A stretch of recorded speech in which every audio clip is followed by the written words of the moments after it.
Open field, Michael stares at beautiful colors in the sky. Suddenly there's a shot and a woman screaming, only for Michael to wake up. That night Michael goes to the casino where he's been working for 3 months. By now he's learned the entire layout and the location of every camera. He's befriended all the employees by learning their preferences and their daily routines. He's also become very familiar with the regular clients. Being a good employee allows him to serve the VIP clients too, and sometimes he gets to hear confidential information. After his shift is over, Michael takes off all the prosthetics he wears on his face to protect his identity. It turns out he's a co-man and he's been working in the casino to get inside information. He's also been installing little engages in various machines and tables. After 3 months of hard work, he's finally ready to win some money. Wearing a different disguise, he enters the casino and uses his phone to activate a hidden gadget that makes cards fly out from a shuffling machine. Then he goes to a table where he uses his own magnetic dice to win, since earlier he installed a button that let him change the result. Next he enters the room of a VIP client, who is sleeping because Michael put a sedative in his drink during his shift. After the mess he created with the cards, the VIP players will be moved to the private room, so Michael steals this man's gold pass and his fancy clothes. Now Michael rushes to the service elevator and puts a chip of his own in the control panel. When the employee moving the new cards finds him, Michael pretends to be lost and tries to file a complaint as a VIP, so the employee agrees to take him to the right floor in the service elevator. Then Michael uses his phone again to make the elevator stop and turn off the lights. While the employee tries to get help, Michael changes the box of new cards for his own box, which he hid there earlier. Eventually Michael activates everything again and finally enters the VIP room where he sits at the main table with Alex. Michael also puts on special sunglasses that let him see the numbers on the modified cards he sneaked in. When the game begins, he makes sure not to win every round to avoid suspicion and make the other players bet more. Suddenly Michael's cards change without him noticing and he bets all the money he won so far. The other players do the same and Michael feels smug, however he's shocked to see his hand actually losing because they aren't the same numbers. The third player wins all the money and quits the game to keep it. Getting suspicious, Michael follows him down the corridor and takes the suitcase with the money from him, only to find random papers in it. Suddenly the lights flicker and the guy's face changes, revealing he isn't the player and Michael followed the wrong guy. At that moment the guards arrive and capture Michael while he watches Alex escape unnoticed. Michael is then tied to a chair in a storage room and a guard punches him before the casino owner Victor asks about the money. When Michael tries to act as a VIP client, he gets punched again, so he tries to explain that a different conman took the money. Victor doesn't believe him and gives him 1 week to bring the money back, or there will be terrible consequences. Afterward Michael travels to a plain casino in the middle of nowhere, where the guards keep him at gunpoint. However they step back when their boss Leon welcomes Michael as an old friend. While they share some drinks, Michael notices a necklace with a symbol that matches Alex's tattoo. He asks about its meaning, but Leon first makes him share what happened. Then Leon explains that there are people like psychics and witches who are born with the ability to dive into their consciousness, which is like a special room where they're allowed to pull off a supernatural activity. In Alex's case, it seems he has the power to change things that other people see. Using a book with drawings representing the legend, Leon explains that everyone in the world is bound by a collective unconsciousness and all myths come from there. People who have a special power can step out of their consciousness and enter the collective one. It's similar to an alternate universe that gives you access to infinite possibilities and all of mankind's cumulative knowledge. Normal people can also enter this place but they can't get out without a special amulet that works as a compass. Michael laughs because he doesn't believe any of this and Leon gets angry, so he gives Michael the book containing the list of people with powers and tells him to find Alex alone. The next day Alex meets with Gordon and gives him the money. Then Gordon reveals he has a compass and asks Alex to teach him how to use the magic door. However Alex refuses, explaining he likes working with Gordon and wouldn't want to lose him there. Gordon will need a partner he trusts to help him navigate. Back to Michael, he asks Leon about the people on the list and Leon swears they're real because he saw their powers himself. This gives him an idea. He could get the money by hiring people with powers to beat the casino. First there's Eric, a rich kid with telekinesis who doesn't want to work. Then there's Tony, a taxi driver who can control electronic devices. Usually he only messes with small stuff, like making the meter run faster, changing the traffic lights, or activating the police car sirens. Michael visits them both and easily convinces them to join a special team to get tons of money. Next there's Kevin, a hypnotist whose parents sent to a mental institution. The doctors make lots of money with him because he programs people to cure their depression. Michael visits him at the institution and convinces him to escape with him. When a nurse sees them and tries to chase them, Eric creates a distraction by making the other patients start a protest asking for better living conditions. While the patients block the nurse's way, Tony uses his power to steal an ambulance and open the crossing gate, so the group gets to escape. The following day, they practice how to use their powers to cheat at the casino and what gestures to use to communicate silently. Eric will use his telekinesis to move the dice, and in his subconscious space he appears moving the dice manually. Kevin will hypnotize other players or the employees, and his subconscious space shows him manipulating an ice statue.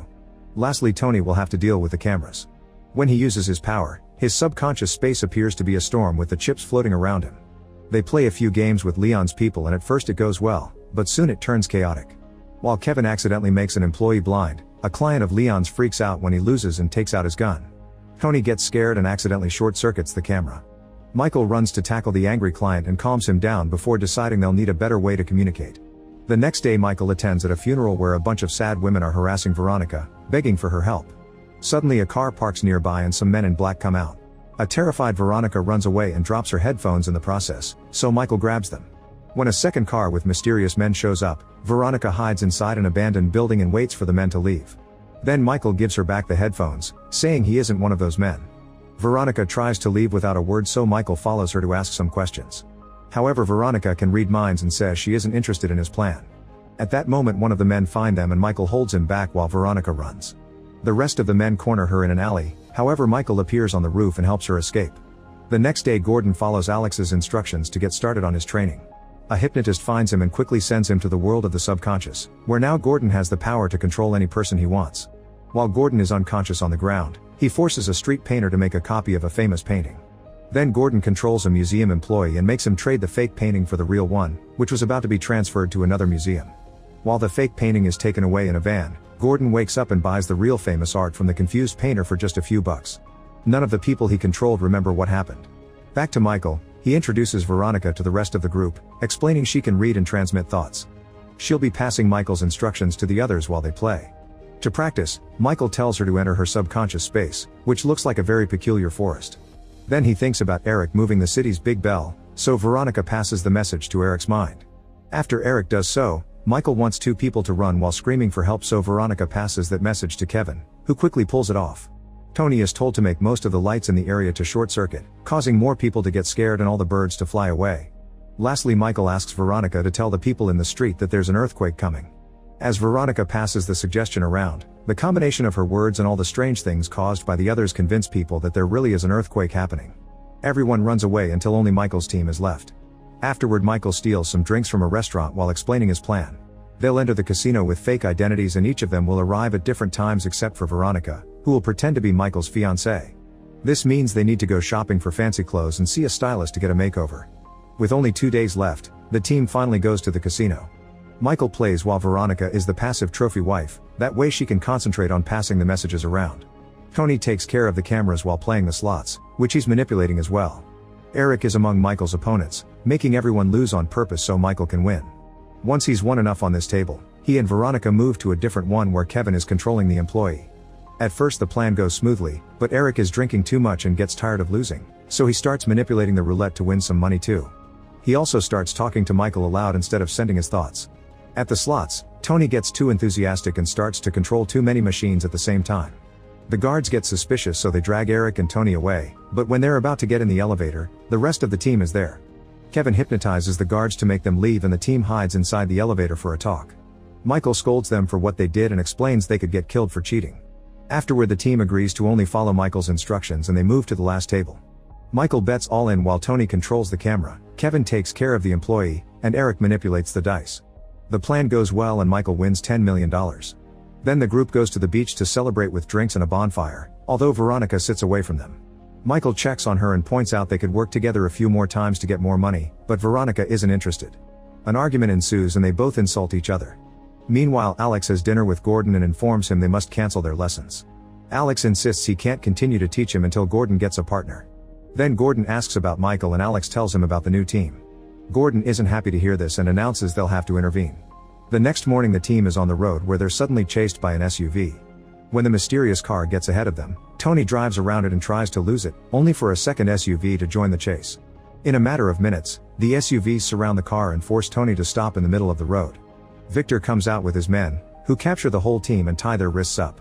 Michael explains they have the money, however Victor is now more interested in their powers. Since Michael doesn't have any abilities, he's taken to the edge of a cliff and shot, so his body rolls down into the woods. The group is devastated to watch this and they hide in their subconscious spaces to grieve. What they don't know is that this is a trick. Michael is fine and taken to see Gordon, who turns out to be his father. Gordon cuts the ropes from his son's wrists and Michael freaks as he realizes his dad has been behind this all along. The guards hold him back while Gordon points out that Michael has ignored him for 10 years and this was the only way to get his attention. Gordon also reminds him that when Michael was a child they would dream about finding the special door, and now he knows where it is. Sometime later at Victor's casino, Tony, Kevin, and Eric are being forced to work as employees to make the clients lose. One afternoon when they return to their rooms, they find a plumber working in their bathroom. It turns out to be Michael in disguise, who notices Veronica is missing. The others explain she refused to work for Victor and she's been in a coma all this time because she hasn't left her subconscious space since she saw Michael supposedly die. That night, the lights flicker above the game tables while the guys surround Victor to announce they're quitting. The guards immediately take them to a storeroom and leave a newbie to watch the door, not noticing it's Michael. He frees his friends and then shares his knowledge about the casino to make a plan. Kevin forces a guard to use his keycard on the electronic lock while Michael uses a stolen key to leave the elevator stuck in the basement. The next corridor is blocked by lasers, so Michael leaves the guys to deal with it while he goes looking for Veronica. He puts on a mask he left there earlier and throws a gas bomb to bring down the guard, then he rescues an unconscious Veronica from her room. In the corridor Tony turns off a bunch of lasers, but he can't do all of them. At least now there's enough room for Eric to carefully move among them without touching them. He manages to make it to the other side and finds the casino's safe, so he starts using his powers to force it open. The lasers go down, but they also activate an alarm. While Michael reunites with the team, the guards try to reach the corridor, only to find the elevators not working and a hypnotized employee shooting at them. The man is brought down very quickly and the guards enter the corridor at the same time Eric finally opens the safe, so the team rushes inside and locks the door before the guards' shots can reach them. Victor tells his men to kill the team as soon as they come out. Afterward Michael announces their plan is over unless they wake Veronica up. The others try to warn him that he may die if he enters the subconscious space because he has no powers, but Michael wants to do it anyway. Kevin then hypnotizes Michael, who appears floating in a white space. Important objects from his life float around him and he hears conversations from the past, reminding him of his mother's death and all the illegal jobs he did through the years, including the time he spent in jail. Veronica's voice is heard as well, calling him selfish. A door appears and Michael crosses it, falling into a big field with multiple doors and beautiful colors in the sky. There's a storm coming so he runs to find cover behind a door. The storm quickly catches up to him and almost hits him, but he raises a hand and the storm freezes. With just a gesture, he lets it fall on the ground and cleans the field. Next Michael sits on the ground and concentrates on his memories of Veronica. Suddenly the ground starts bursting and transforming to change the field into the city. Michael takes the stairs and finds Veronica staring at the colors in the sky. When he tries to come closer, he finds a force field surrounding her. He pounds on it a few times while yelling, but Veronica never reacts. Michael then tries sending out his thoughts. This causes the buildings to go down and he appears in barren land under the rain. The force field is still protecting Victoria, but now she can hear him. She says she doesn't want to go back to the real world because there's nobody waiting for her. Michael tries to explain he's actually alive but she doesn't believe him, so he sends out the memory of the day they met. The chase happens again and when Michael appears on the roof, he tells her he only has her. Veronica grabs his hand and the duo is transported to the field with all the doors. They share a kiss before Veronica leaves through one of the doors, causing her to wake up in real life. However, since it's Michael's first time, he must find his own way out. A flashback reveals Gordon taught Michael everything about the subconscious space and that he wanted his son to be his partner, that way they could start a business together using the doors. He also gave him the compass and promised to send help. In the present, Michael sees Alex coming out of a door and starts following him as the area transforms into the casino. Michael follows Alex out and together they watch the scene of his presumed death. Alex puts himself and Michael in the memory while explaining how to access a person's mind. At that moment Michael wakes up in the safe and announces they're leaving with the money. Tony deactivates the lock and the door opens, but the corridor is empty. It turns out that while he was still in the subconscious space, Michael entered Victor's mind and made him believe the team had already escaped with the money. Victor told his guards to go after them, explaining the empty corridors. The team easily escapes with the money and meet with Alex on the beach. He says he has a proposition for them while a person nearby makes fire appear on their hand. 3 months later Michael agrees to do one job with Gordon before two hypnotists send them to the subconscious space.